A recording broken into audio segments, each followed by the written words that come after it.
Mics are hot. 5 seconds. You're live. I'd like to call this meeting to order.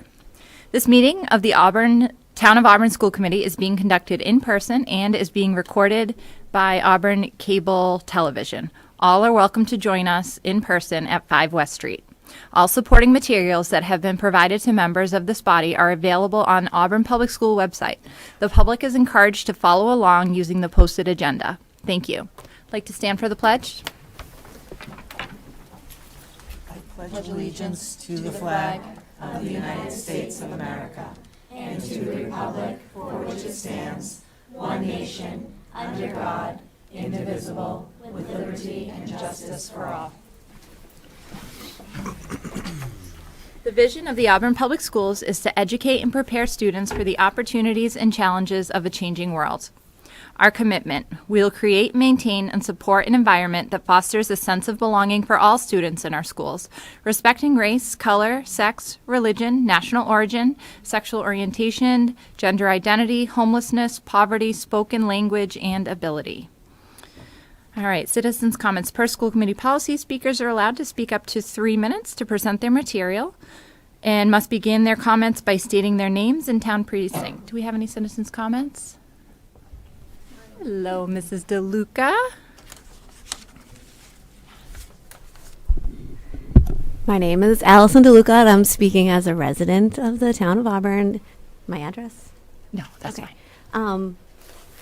I am just here solely as a resident, and I would like to share some information with you that I have done research on in hopes to be a part of a solution moving forward with something that I have found has created, again, I'm here solely as a resident of the town. Seeing how I can maybe share some research that I did and hope that we can come to some resolution to restore some trust that I feel like has, or a lack of trust that has developed in our community, and I want to help establish, fix it in a way, and that's why I'm here, and I'm going to share with you a letter, and I just really want to make sure that it's clear that I'm just hoping to be part of a solution to something that I have witnessed and want to share, and hopefully that we can come together and have a conversation about it, or after you look at this. That makes sense? Do you have Yeah. questions for me? I mean, No. I know you have no idea. Here you go. This is some of the policies that I have. It took me a lot of thought and effort to try and gather myself to do this today. And like I said, this is my letter, and this is some of the research.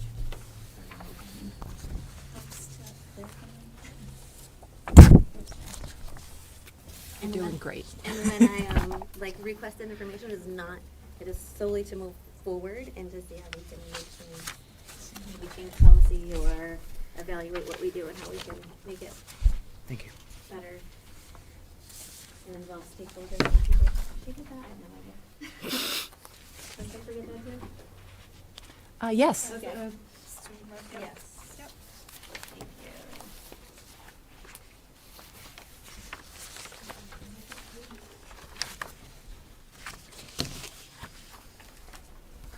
You're welcome.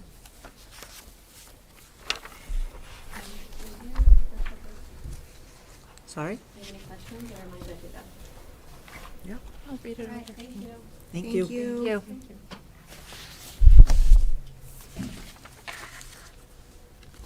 Any other citizens' comments? All right. Do we have any special recognitions? Not this evening. Great. I'd like to entertain a motion to approve the minutes from November 5th, 2025. I'll make a motion to accept the minutes from November 5th, 2025. Second. All those in favor? Aye. It is a vote. No student reps tonight? Okay.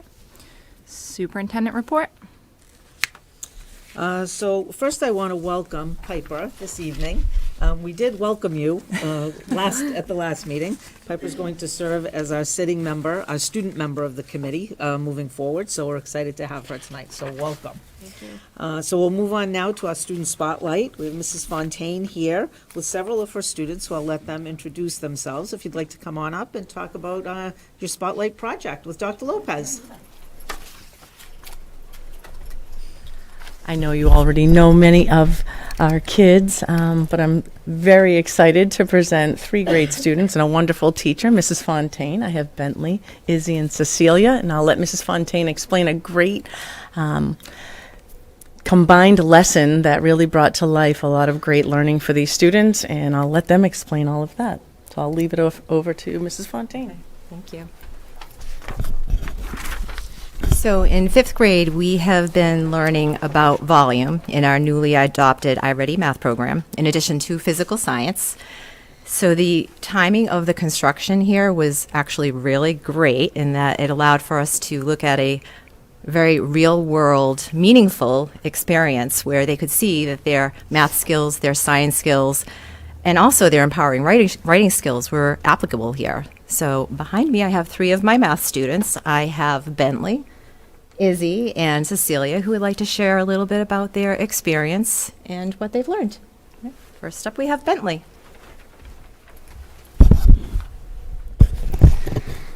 Hello everyone, my name is Bentley and I'm here with Izzy and Cecilia. We are here today to share a hands-on project that connected our iReady math lessons and science lessons to a real-world problem happening right here at Swanson. A few weeks ago in math class, we were learning about how to calculate volume. We knew that volume is found by multiplying the length times width times height of a 3D object. Our teachers had the excellent idea of finding a real-life problem to make our learning more fun and relevant. It just so happened that there was a big hole and a lot of trucks doing construction at Swiss. This led to our first field trip outside. We went out with our field notebooks. This notebook is where we took notes. We had prepared it carefully prior to going outside. Each entry had to include the date, the time, location, and weather. We then wrote notes about things we observed and began to write questions. I'll now share my first field notebook entry. October 1st, 2025, front of Swiss parking lot. It has a very deep ditch, plenty of dirt, construction trucks, mounds of dirt everywhere, and pavement remains. I had no questions at that time. And this is my field book.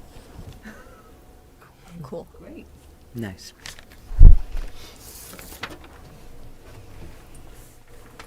All right, next up we have Izzy. Hello, my name is Izzy. After our first visit, we followed up with more observations as the project continued.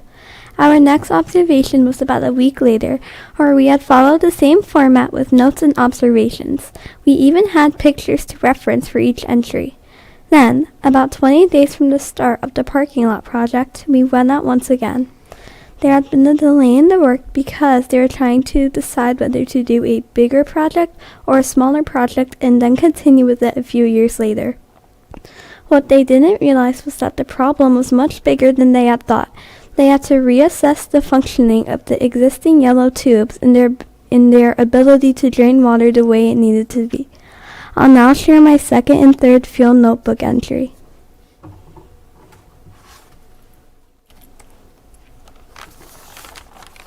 October 6, 2025, 6:09 a.m. We were at the Swiss front parking lot.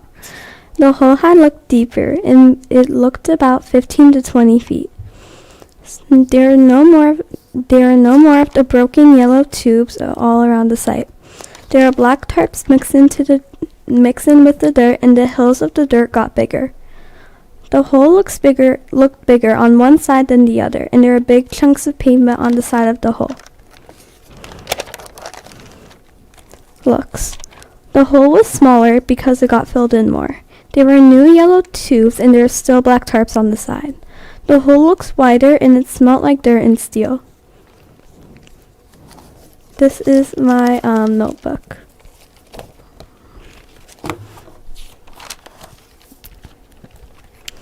As part of our learning, we are able to look at the draft plans that were being used during this construction project. This helped us visualize the scale of the work.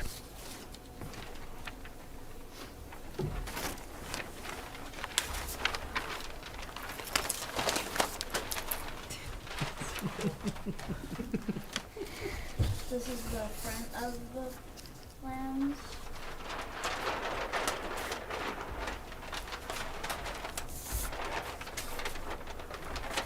And on here, the black lines represent at the start how big the hole was supposed to be that they dug, and the blue lines represent after there was even a bigger problem, how big they eventually dug it.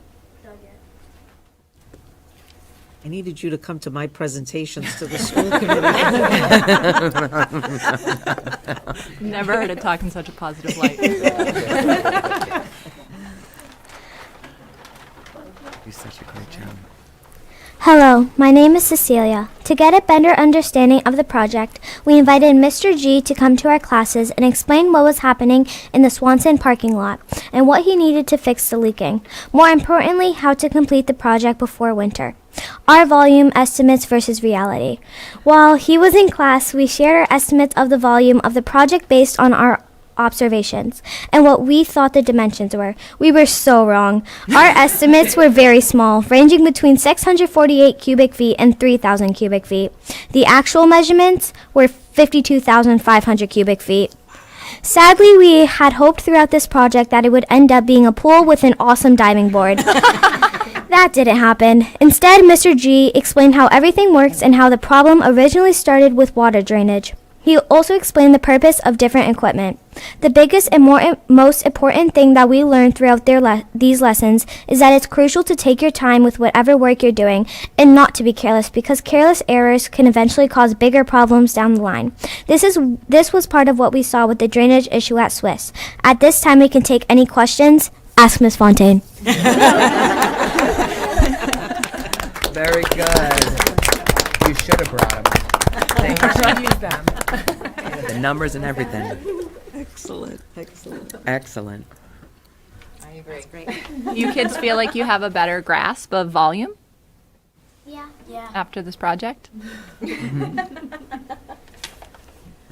the chair, I wanted it to be a pool too, just saying. Agreed. I know, and Hey, ironically, Cecilia, I'm it was with you on filled that. in. I wanted it to be a pool too. They paved it today. Yep. So no more chance of a pool. No more pool. That was That's the that cover. was going to be my big news for today, that it was finally paved today. No. So how did it feel to be able to see like a real project like that? And what did you think about having Mr. G come to your classrooms? I think it was like really cool for Mr. G to come, and I've found it like easier to like understand volume because we had something that was actually happening. Excellent. Nice. Good observation, Bentley. I think it was also cool because like it helped me understand like what real life problems would be like, and it also was like very like fun to like take a break and go outside and then like see a hole right there in the middle and just like take observations. And when like Mr. G came, that was fun. So like he told us a lot, and maybe that could be like our future job or something that we could be able to do. I thought it was also very nice because before he came in, we didn't really know what was happening and we didn't understand anything. And he taught us like what was going on and like how they were gonna solve it. And it's also like a lot of the time students in our class ask, when are we gonna use this in their real life? And they gave us a really good example of it. It's true. And did it inspire any of you to be interested in that, like engineering work or construction work, or was anyone in your class maybe talking about that? I think we actually have a few engineers here. It's the questions that they were asking Mr. G were incredible questions, things that I might not have thought of myself. So I think we definitely have some future engineers here. That's Nice. excellent. Well, I'm glad to hear that a project that gave me a lot of worry gave you all so much joy and learning. But thank you, that was fantastic. And we're going to share your nice thoughts about Mr. G, too. He's not necessarily always a teacher, maybe he said that, right? But he liked being in that capacity an awful lot and loved working with you kids, so. I share an office with Mr. G, and he continues to talk about how much he enjoyed that experience. So, Yeah, it was great. It was great. So if you come up and maybe shake our hands, and then we'll let you go for the evening. Would that be okay? Thank you very much. Nicely done. Not scary, but honest. I mean, Great job. Great job. Great job. Nicely done. Thank you so much. Great job. Awesome. yeah, Nicely great done. job. Good to Great see you. job. Great job. Great job. Good to see you. I'm not gonna mic you. Thank you, Fontaine. Nicely done. Awesome job. Thank you, Dr. Opportunity Lopez. everywhere. I love it. Thank you so much. Do you want to take a, would you like to take a picture? Why don't we just scooch this way and have them stand there? Maybe that'll work. I want to come up front. Stand right in here. You two, Miss Fontaine. No, I don't want to be in it. What? I just want to take a picture. Dr. Lopez, do you want to be in it? Yes, I can. Do you want me to take it? I can do it with the phone. I can do it. I'll do it. And so you can take your eyes back. Okay. All good. Out of it. Although we can't Scooching. stand. I know. Here we go. I'm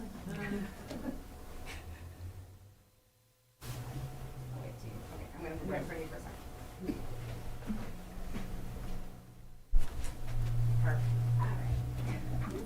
for a second. Awesome.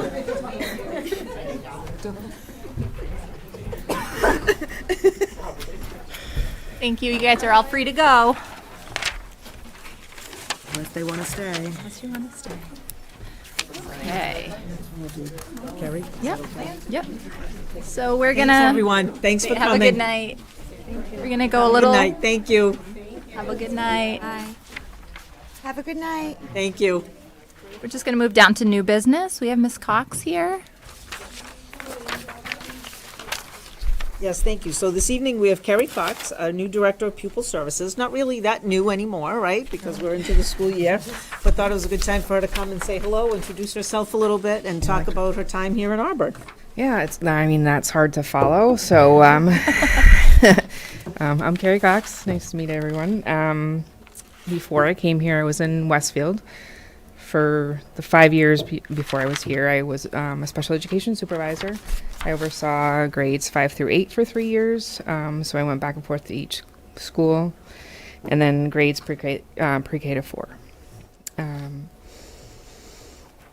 So in the district, in Westfield, I wrote protocols for entry and exit criteria across multiple programs to ensure consistency and clarity in student placement. Well, I already told you that. So throughout this time, I collaborated closely with principals, parents, teachers, and advocates to support students and maintain strong communication across all stakeholders. I also facilitate PLCs and professional development for the special education teachers. So since I started here, I am still learning the culture of Auburn. And during this time, I have worked to build strong relationships and understand the district systems. I collaborated with principals on a regular basis, and I have attended multiple IEP meetings. I meet with the team chairs biweekly, and I have also met with the nurses and the school psychologists. I have supported both, I supported Rise and Evolve program when they were short-staffed. So I went in there and I was working with a student doing discrete trials. I meet weekly with the social emotional learning team at PAC. I have visited all the programs and connected with each of them. Moving forward, I plan to spend time in inclusion and co-taught classrooms to observe instructional practices and deepen my understanding of how these models operate in Auburn. So, do you have any questions? I know that was short, but That was great. Thank you. Yeah. Yeah, lucky to have you. Oh, thank you. Welcome. All right. Any questions? Thank you for coming. Thanks. You're more than welcome to stay or go. Yes, It's your you call. are free to go. My mom's at home with my kids, so So you will go. Thank you. Thanks for coming. Thank you. So we're going to move back up to unfinished business. Thank you. So at one of our last meetings, I did talk to you about the earmark funding that we seemingly had been awarded through Senator Moore's office. I did finally, I had to go through the application process through GEMS, which is their grant management system, and we have been awarded the $75,000 toward the purchase of a vehicle.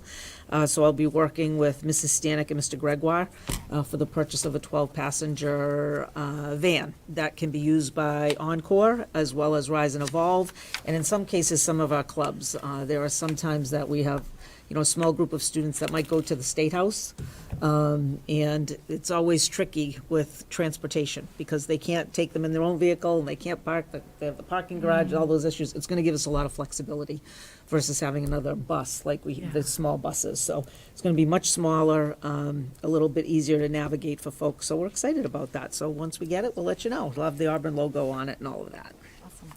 Do you have to have a special license to drive it, or just like a regular van? You do not. Nice. Awesome. Yeah. That's great. All right, the next item is just an update on SNAP, and really it should say Auburn Youth and Family Services. As you know, we facilitated a pretty large food drive due to the cut of SNAP benefits across the country. And I just wanted to share some good news. So if you look at the photograph, that's one shot of Auburn Youth and Family Services with some of the donations that they received. There's another one, if you know, the big room where they keep all of the open room. So that's, yeah. In addition to that, they've received over $10,000 in financial donations. Sally D'Arcangelo is nothing but overwhelmed. And I also know that this picture was taken before there were over 300 items donated from Auburn High School just yesterday. So really a tremendous outpouring from the community, and we're thankful to them for all of that.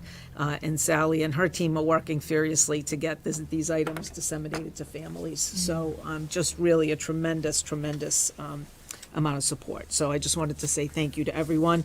Seemingly, for the most part, SNAP benefits have been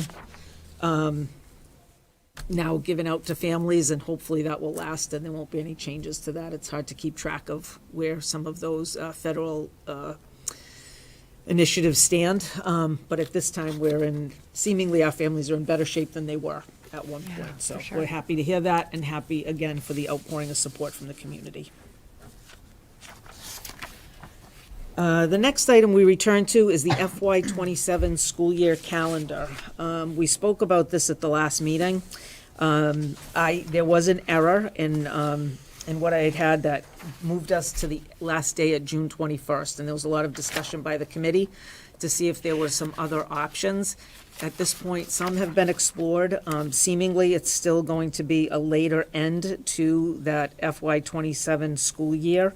But with the correction that I made, it brings the last day of school to June 18th, with the only really remaining option to make a day is the Wednesday before Thanksgiving, which last year and this year are slated to be a full day off from school. Prior to that, we had half days on that day. And when we made that switch, I did survey families and staff, and there was an average of about 53% that wanted that to be a full day versus the 47% that said it could be a half day. So I don't know if it's the will of the committee that I do a more current survey about this to see what the feeling is among families and staff, or if the committee has a feeling one way or the other regarding that Wednesday before Thanksgiving. But that really is the one thing left that we could change that would then move the last day of school to June 17th versus the 18th. And June 18th isn't Juneteenth observed? It is not. So when Juneteenth falls on a Saturday, it's observed on a Saturday. Okay, I just want to... Yes. Through the chair, can I ask a quick question? Someone had brought this up to me, and I figured I'd throw it out there. I'm not sure if it's possibly done, because I know the contract dates and things like that. But is it possible to do full days of professional development, on August 27th, the 28th, 31st, and the 1st, just to get them out at the beginning of the year and relieving the day in October and the day in March? So in the teacher's contract, it does state that school will not start earlier than the week before Labor Day. I did do some informal research related to that, and it does not seem that that's something that would be entertained. Okay. To start prior to that. Through the chair, I think when did you say was the half day? Like the last survey you did on the half day? 2 years ago. It was 2 years ago, Yeah, it was because 2 this years is our ago. second year, so it probably would have been that 3 previous fall. Through the chair, I think I'd prefer that we survey and just see. I mean, I know I have a half day, so to me, I don't care if my kids have a half day, but some people might travel, and so I think we should ask. And, you know, I mean, that was still close, but there was still more percentage towards like wanting the full day off. So I think we need to ask the community, for sure. The only thing that was brought up to me through the chair was the amount of half-days and not, like, having after-school care. Being a working professional, if you are a school teacher, works great, but if you work in a hospital, you know, you have 1, 2, 3, 4 half-days where you have to find another way to have childcare, especially if they're smaller. You know, we don't really worry about the high schoolers, but anyone under the age of 12 in the state of Massachusetts is, you have to find something. Piper, what are your thoughts? I mean, from a high school standpoint, because when it comes to academics from like a high school standpoint, this week we have finals on Friday and then next week on Monday. And then Tuesday, as you may know, we have kind of like a half-day schedule, and then we have our Thanksgiving assembly. And I think that some kids might appreciate if we just had Wednesday completely off, because since we're done with all of our classes and stuff, just being in school for like another full day, like having nothing to do in any of our classes, and like just like maybe like sitting like watching movies or whatever for like 6 hours a day would be considered boring, and some kids may think that they have better things to do. But I think like from an academic standpoint, that's what I have to say. Okay. For me personally, if I'm being honest, I don't really care. You're going to be a senior next year, right? You don't have to make up snow days. I think a survey is probably a good idea. Just get some more data, and then we can go from there. Through the chair, what is I can't figure out what the green is around the 7th of May. That's the half-day for kindergarten. It's not a half, no, I mean, it's a no school for kindergarten on that day for just screening. for kindergarten, current Okay. kindergarten students, so I that was we just can do confused. I was like, I kindergarten didn't see screening. it. Okay, got it. Yeah. Thank you. Great. So more to come. More to come. All right, so the new superintendent search is off and running. We had I almost said 25, 21 candidates that came forward by our due date. We have got it down to a less than 10 that we're looking at, that we looked at everybody as a committee. I cannot say enough about our search committee. They come from all different areas and know a lot more than me about this, so that's great. Alan, Mandy, Jen are probably going to be sick of me by the end of all of this, but that's okay. So we're hoping to start our interviews we are doing interviews the first week of December, hoping to do tours the following week. And I'm not going to say it's going to be buttoned up by the new year, but that's my goal, but no promises. But it's all going well. We've got some really good candidates. Yeah, unless you don't want to retire. That ship That has is still sailed. on the table. That is still on the table, Dr. Timmerman. We will honor a 1-year contract. Okay. All right, now to the fun stuff. So as you know, we have been knee-deep in already looking at the FY27 budget. So tonight, I'm just going to give you kind of an update as where we stand right now. Obviously, some time ago, I asked for your priorities, those being maintaining our class size, anti-bullying initiatives, social emotional needs, and school safety. So keep going down, Alan. So just some of the items and things, and we will have, at our next meeting, will be our big budget kickoff. But at this time, the FY27 budget stands at $34,084,765, which would be a 4.28% increase over the FY26 approved budget. Obviously, it meets our contractual obligations. Unknown for this budget, we will negotiate this year with secretaries, custodians, and instructional assistants. So we have been in touch with them, and we'll be setting up time to do our ground rules and begin that process. This budget reflects the anticipated 7% increase in the cost of transportation. Again, the AA transportation contract that was negotiated last year by Mrs. Stanek. Student enrollment has basically been steady. There is we're going to see some graphs on that in a minute. But we still have Topograph, Perry Place, and other initiatives in the town that are kind of in process that could influence our enrollment. As we do each year, we watch our kindergarten enrollment. We're never quite sure where we're going to land for that, so to make sure that we're not either overstaffed or understaffed related to that. Special education, and again, you'll see in a minute in the graphs, is a big plays a big influence on our work. So, as you know, we currently have 2 residentially placed students. We have 13 students in day placements. 2 of those, and actually it should probably say 3, were very late arrivals, so they came in this summer. We are looking for, we're awaiting an LEA placement, which means that you apply to DESE because we're not sure the student is our responsibility or that of another town based on some demographic information related to the family. It's a complicated thing. So if it turns out that this LEA placement is decided for the other town, then they would be financially responsible. We just don't know that yet, so we're waiting on that. And we may be back to you this school year, I would say most possibly early next year, looking for approval to go to special education stabilization account again for these arrivals. But we're trying to let the LEAs play out before we do that to see what exactly we're responsible for. Would we get back paid on that? We would. Okay. We would, yes. We continue to see our revolving accounts diminish a bit, that we rely on for offsets. We have families more so qualifying for the sliding fee scale at the preschool, and many more certified through the state, through the direct certification process through the state. And so then they don't pay, for instance, busing fees.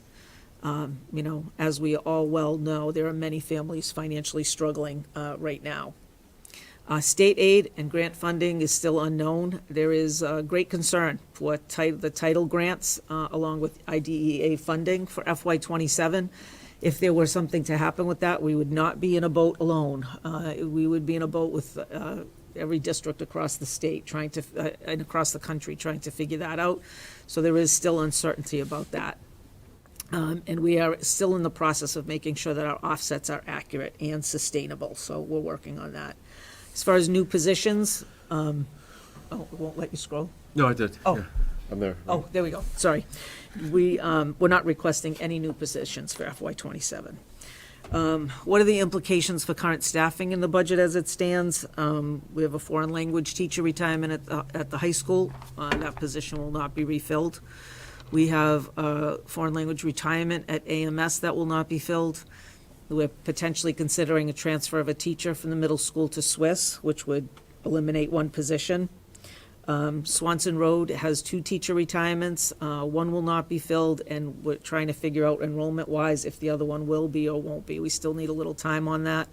And looking to replace the preschool LPN and the .4 float RN with a 1.0. So those are some of the direct staffing impacts of this budget.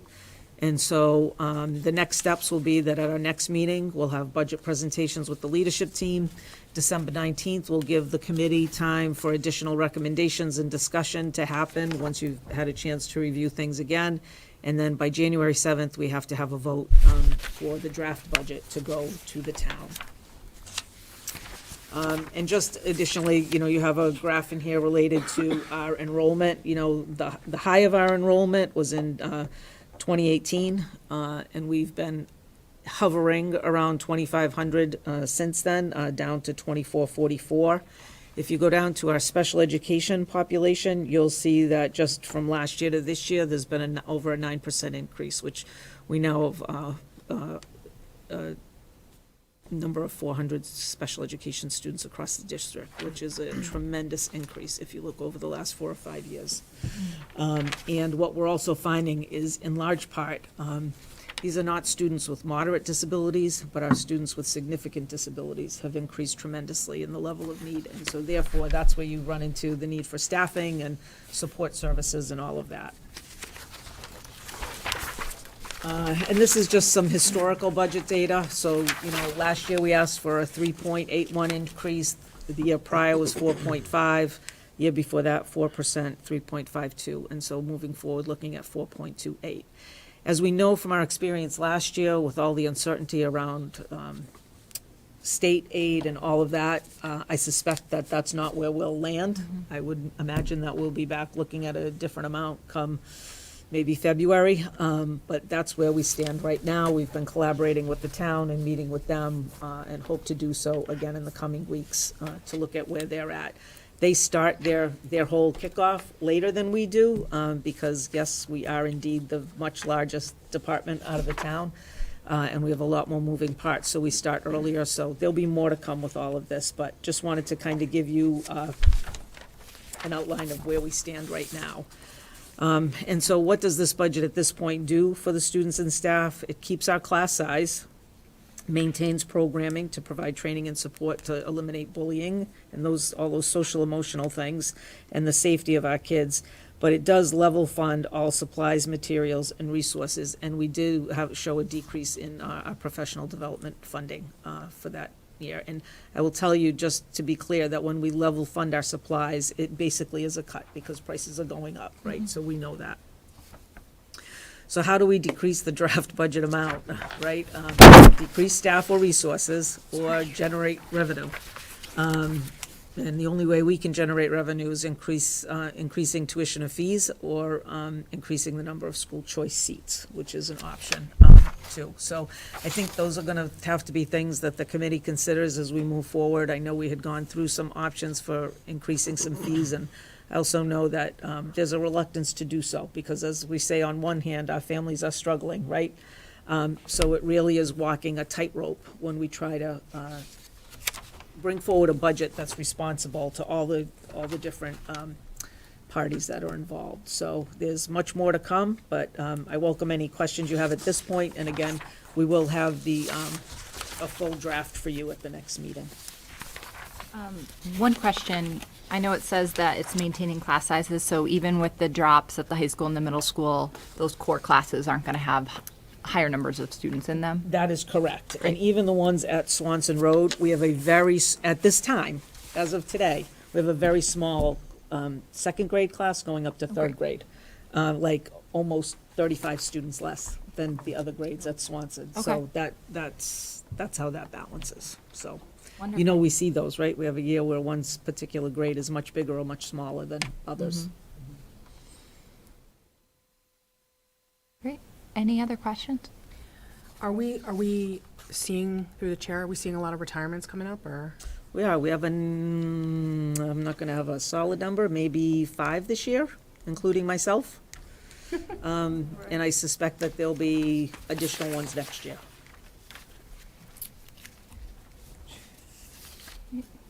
Anything else? Now that that's sucked all the oxygen. There goes that gloom and doom. Bring the kids back.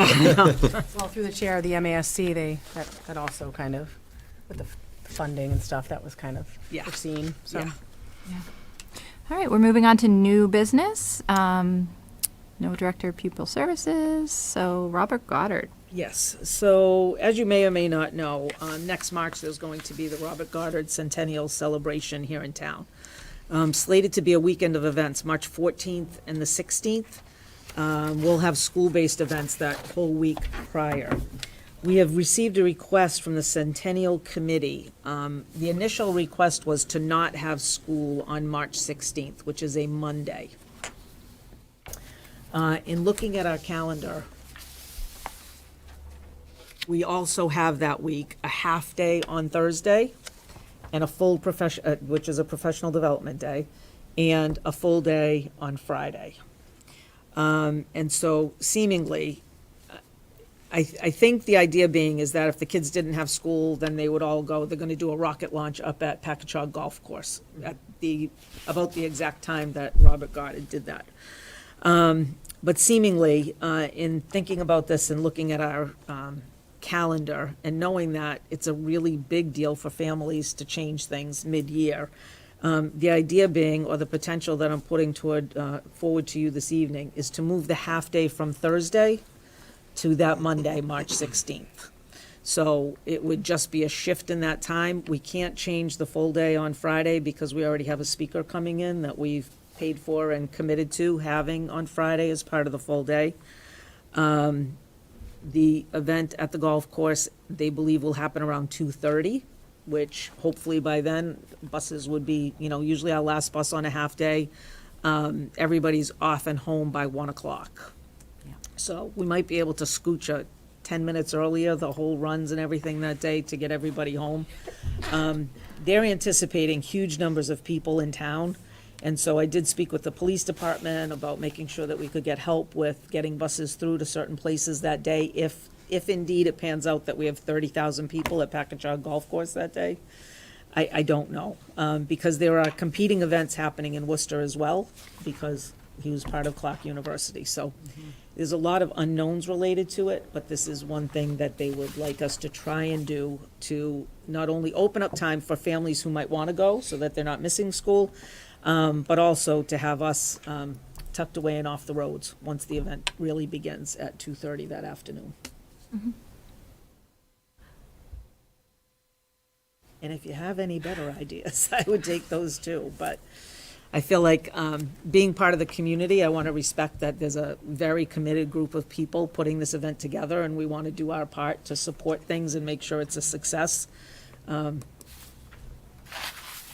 I don't know if you have any questions or thoughts. Through the chair, do we need to run this by the AEA, or does it matter? We're not changing we're not changing their contractual days. It's just moving the day of the. Because they're in a full-time PD day anyway. Yeah, they're working all day that day anyway, whether it's Monday or it's Thursday. Through the chair, I don't have an issue moving from Thursday to Monday. I think that it's a good solution.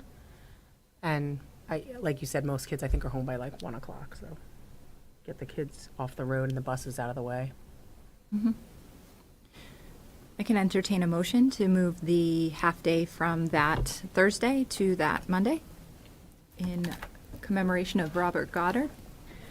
I'll make a motion to move the half-day from that Thursday to that Monday in celebration of Dr. Goddard. I'll second. It's March 12th to the 16th. Do we have any discussion? No, not March 12th. It's the Thursday after. Following The week.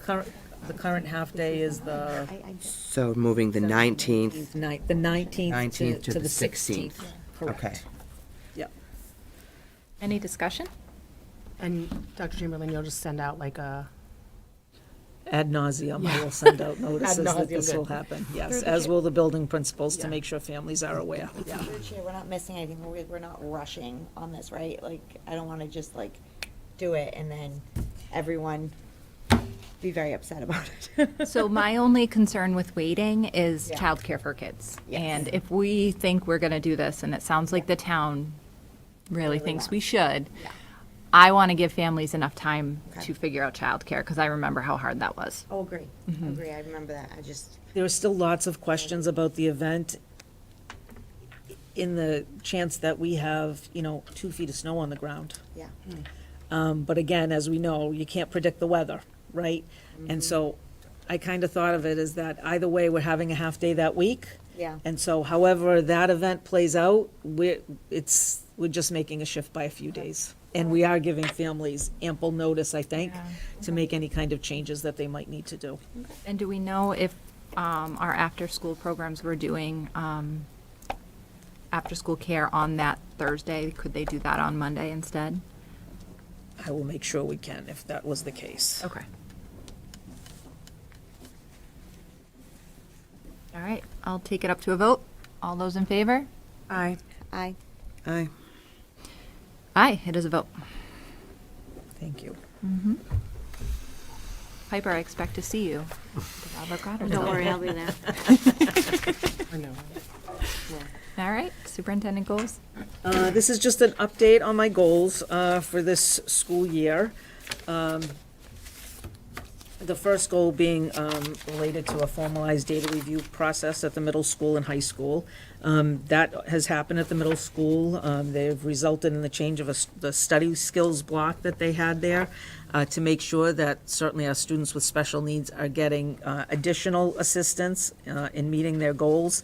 And Mr. Keller's been working at the high school around the development of common assessments. I've been meeting with Mr. DeLongchamp related to looking at some of the data at the high school.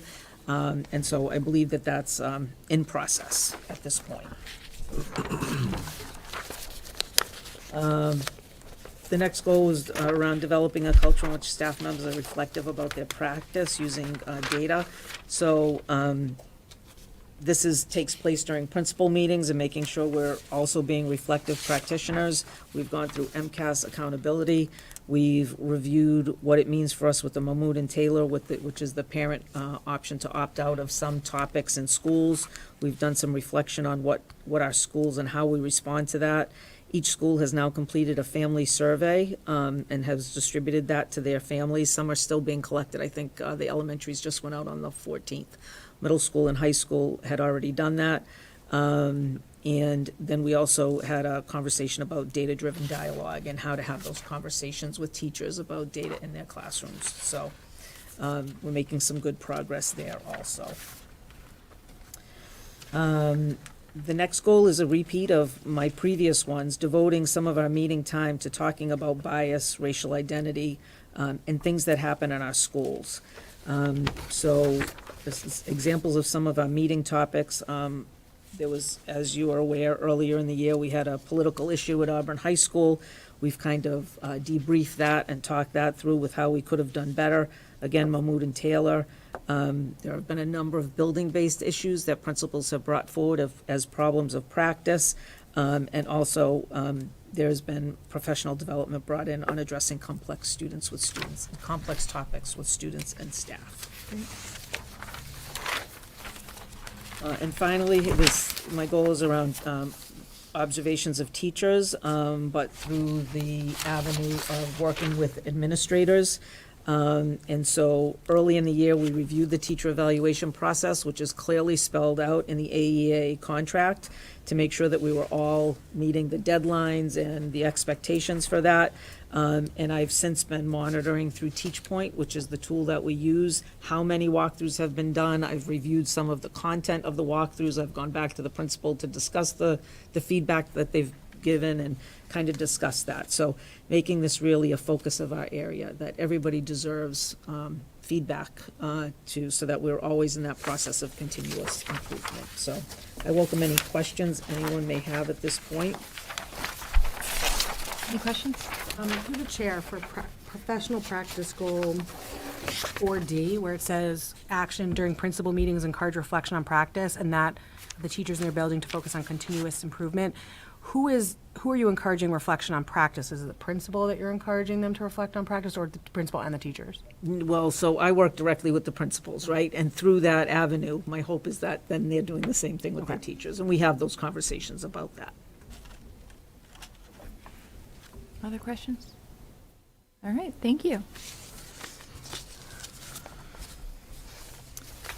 I had mentioned the next item around revising the dates of our meetings at the last meeting. So I am requesting that the December 3rd meeting, which will be our budget kickoff, be moved to December 2nd. I have a personal event that I simply can't miss, and would ask the committee to consider moving to that Tuesday for that one meeting, if possible. I'll entertain a motion to approve the change of the school committee meeting date from December 3rd, 2025 to December 2nd, 2025. Second. I entertained. Oh, sorry. I was really focused on what I was doing. I literally just went, wait a minute. I just looked at Mandy.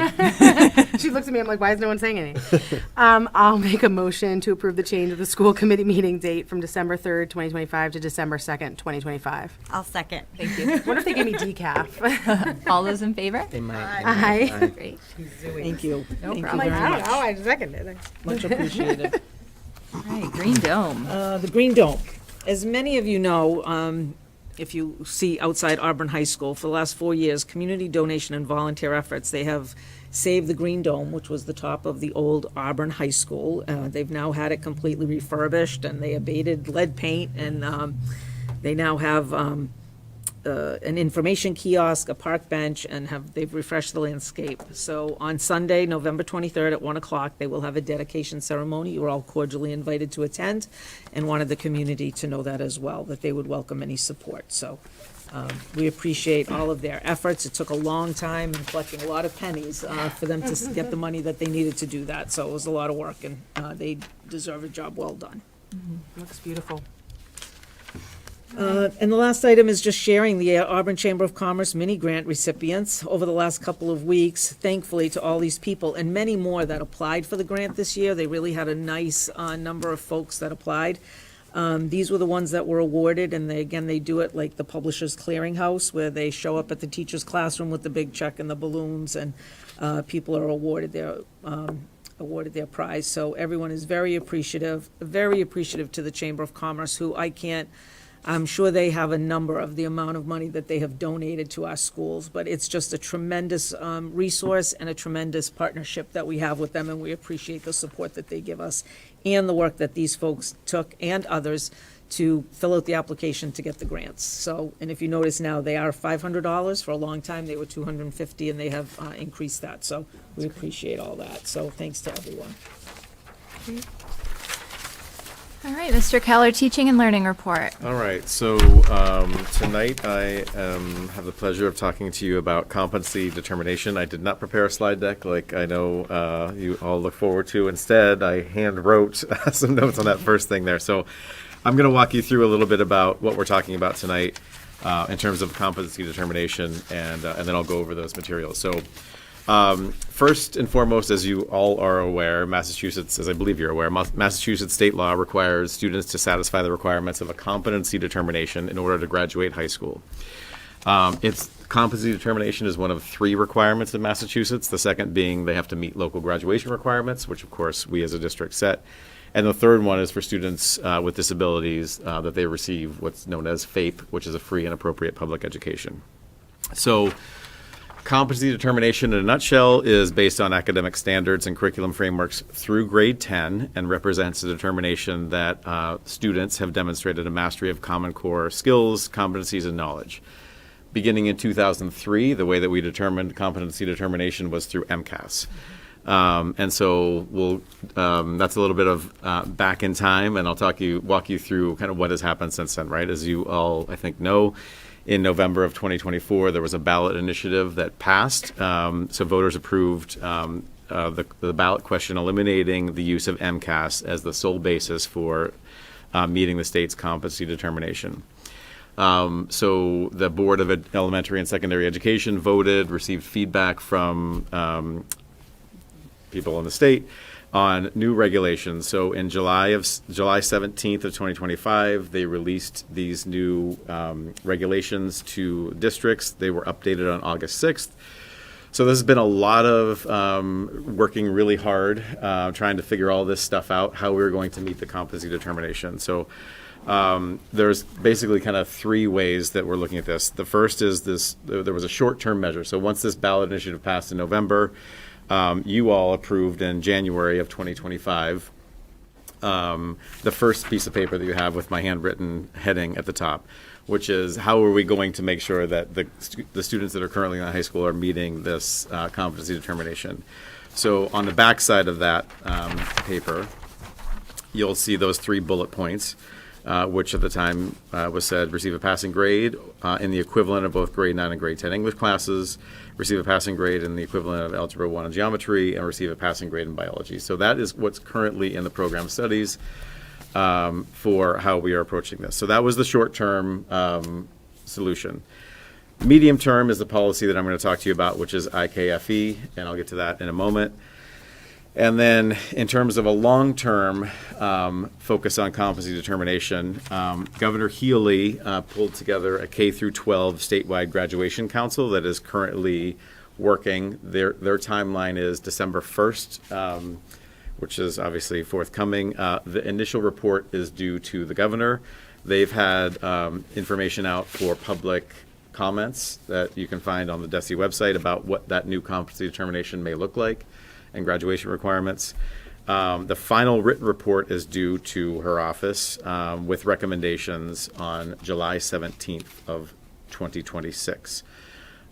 So we suspect that, once again, this target will be moving. So anyway, so that's kind of a little bit of background, Back to the Future sort of thing there. So let me talk to you about what's in front of us tonight, which is policy IKFE. This is a first reading. This is a brand new policy that all districts are working through. We are required by December 31st to submit this to the Department of Education. And as part of that process, you as our governing body have to approve this.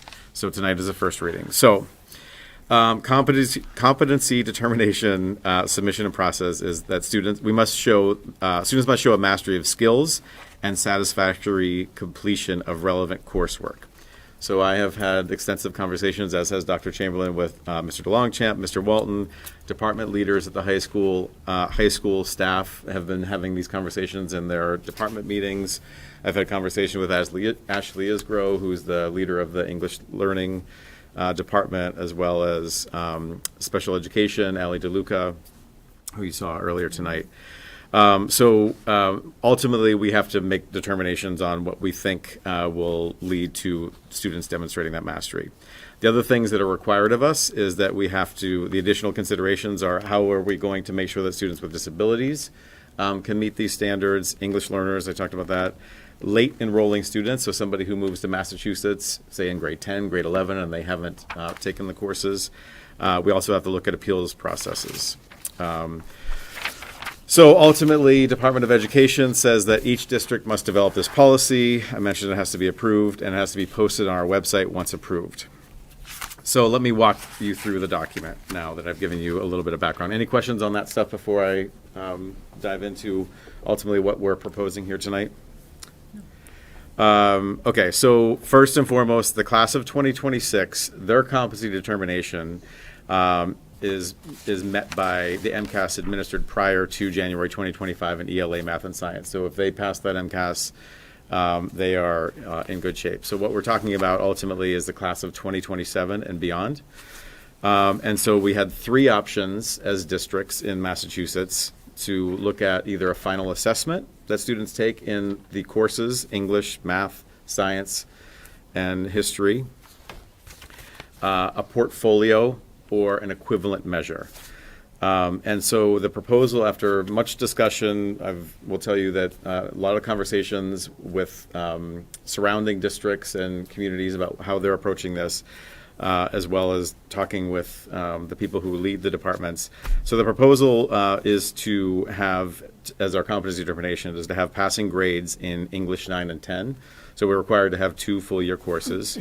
If a student does not pass English 9 or 10, that they would take a subject matter final assessment. In math, they would need to take those 2 full-year courses, Algebra 1 and Geometry, or Integrated Math 1 and Integrated Math 2.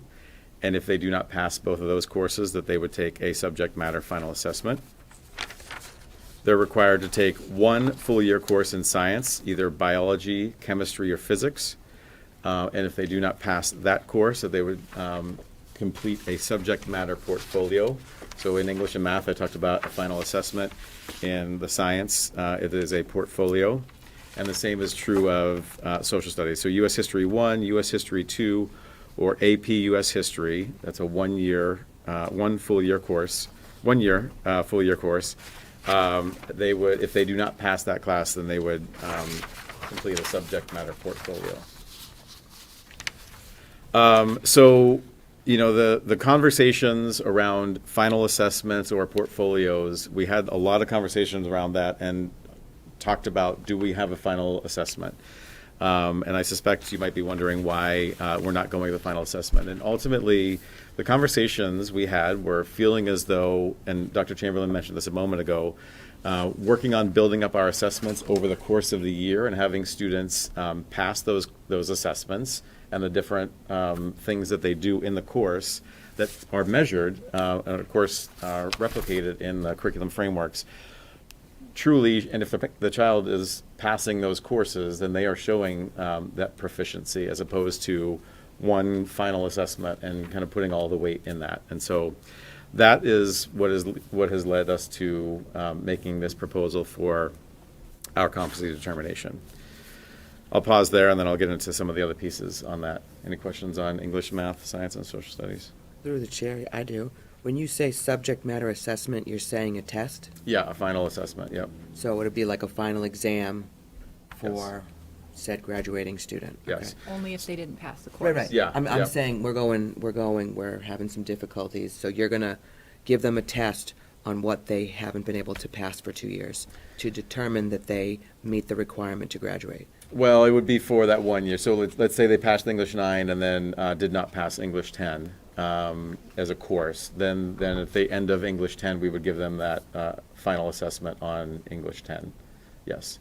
So, and that ultimately, it's a great question, and that ultimately is some of the conversations that we had about putting all this weight into final assessment. Because there are some districts that are saying that the way that we're going to determine this is a final assessment, and we felt pretty strongly that we wanted to measure that student's progress throughout the course of the year, not just on that one snapshot.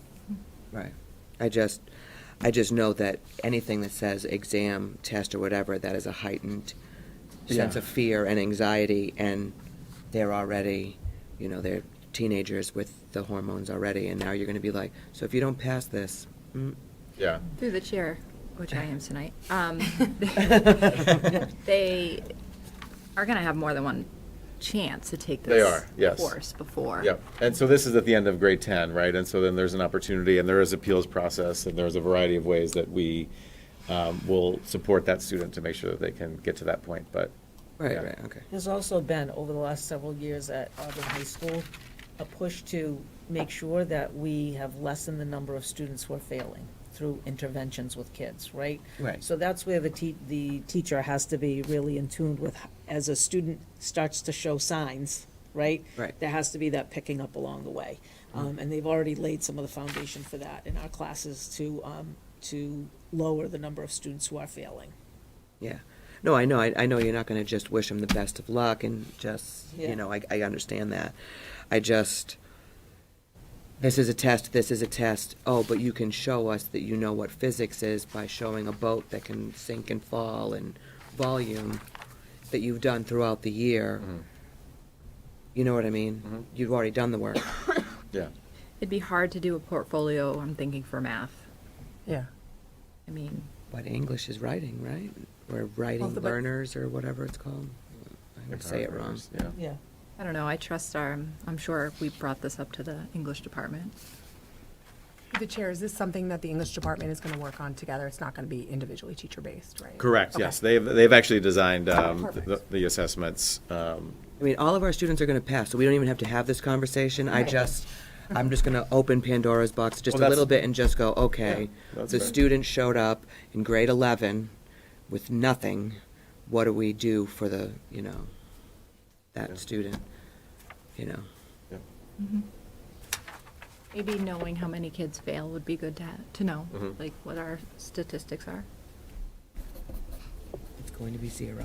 I know that. Our kids are awesome. I'm Well, just We saying. know, right? And the report coming out, I was actually at a meeting today with Secretary Tutwiler, and I think ultimately there will be some kind of common bar set. It can't be an MCAS because the voters said that graduation can't be based on one test. But they're working, this graduation council that Mr. Keller spoke about is working through that, and I'm going to suspect, now it's going to take some time. So he called this an intermediate kind of level, solution to the problem. It's gonna take a little bit of time, because we are federally required to have some kind of a Absolutely. common bar, Mhm. whatever Right. that is, right? So they're working through that now, so, yeah, more to come. Right. I just know that from an MCAS standpoint, and like I said, I didn't have to do the MCAS, which I am thankful for. But I know as a proctor for special ed MCAS, there was a writing part of MCAS where it was the Count of Monte Cristo, and they had to define the characters and understand the plot and the theme and, talk about it. And that was considered a bar that they had to meet for like 9th grade English. That wasn't like a test that's, similes and metaphors and parts of speech or whatever an English test is. I don't know. I haven't taken English in a long Well, time. through the chair, I get the vibe that that's something that the English department would like put in. They'd give you like a reading and say, do something like that. Yes. Like based on the standards, the state standards that are coming out, I'm sure that the high school English department is like, okay, we're gonna do something similar. You know, I know that like a lot of people still use the MCAS as like a bar for like, let's give them this reading and see how they do, you know, as a beginning of the year, middle of the year, end of year. So like they might be actually going back and looking at the past MCAS and saying, okay, here's a question that we could use, modifying it, yeah. Sorry, you're exactly right. That's some of the work that we've done on the professional development time to this point. So it's like less of a test, like Yeah. a simile is, a metaphor I'm just is. thinking the SATs, red is to blue as Viking yeah. is to, No, I'm sure it's you like a know. long, I'm sure it's like a reading and a writing assignment. As Viking is too. We have like PTSD from that. I mean, and you had to sit for like 2.5 hours and like fill in the bubble and make sure, like, I mean. I'm sure there will be no more bubbles. Well, I'm just saying, like, English is hard. It is. you No, you're know? right. Absolutely, 100%. Well, thank you for Yeah, first all read, this work. right? Yeah. So, Yeah, and then let me just touch on a couple of the last things on there. Where was it? Okay, so then there's additional considerations. So I talked about students with disabilities. So we have students that aren't necessarily taking some of these courses, given what's in their IEP, and so we have the opportunity to have district determined equivalent courses. And then also students on out-of-district placements. We need to work with those placements around competency determination. English language students, those are done on a case-by-case basis, and districts are also encouraged to identify some of the courses that our English learners take and have those be focused in the English department. I mentioned late enrolling students. We would do a transcript review, look at additional courses, and there is the potential on a case-by-case, on a small basis, to use the MCAS, though districts are encouraged to not use the MCAS given the outcome of the ballot initiative. And then the last thing I'll say, and I mentioned this earlier, is the appeals process. So you can see the appeals process is written out there. So at first, somebody who wishes to appeal, parent or student, can submit that to the principal. The principal will review that and make a decision within 10 days. And then if that person does not agree with, if they're denied, they have the opportunity to appeal to the superintendent. Awesome. Through the chair, Alan, do we need to like flesh out the English language learner, because case by case basis makes me a little nervous? The first read. I am very well aware, but I'm just putting it out there so he knows. I just, like, do we need to put more information there? Like, for me, a case-by-case basis is too vague. Yeah, I hear you, and I completely understand where you're coming from that. I think that I will work on seeing what I can do. You know, the thing with English learners is they come to us with so many different entry points. So many levels. Is there like a benefit to being like, if the WIDA scores are here and here, like we do this. If the WIDA scores are here and here, we do this. it's concerned, like, it's too vague. I'm just concerned with Let me put some thought into vaguity of that. it. Yeah. Is that even a word? I don't think so, but You know what I meant? Yeah. but that's a good point. Yeah. Yeah. Thank you for all your work on that. Of Yes, course. thank you. It's awesome. Yeah, this is a bear and a half. All right, business and financials. I did provide you with a year-to-date budget report for the FY26 school year dated November 13th, 2025 for your review. And I just wanted to note that the available budget at this time, and again, we have seen large increases in part due to our special education costs. So we are about $280,000 short from where we were at this time last year. Oh, boy. So I just want to make sure that we are aware of that, you know. And again, it's due in large part to the increased special education costs.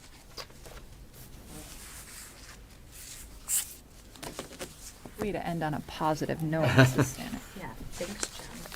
Well, it's still in the positive. Still positive. Still good. But, I do have a question. What happened to the beautiful graphs that we had? Yep, that Every will be 3 months. each quarter. Quarter, I haven't okay. finished the quarter, but I did just want to give you a heads up because there was quite a difference from where we were at this time last year. Yep. But yes, I will do the pretty graphs when it comes. All right. Next time we'll do a lot of budget Yeah. things. So that will be coming, I promise. Thank you. And we do not need executive We session. do not. I will entertain a motion to adjourn. I'll make a motion to adjourn. I'll second. All those in favor? Aye. Aye. All right, good night, everyone.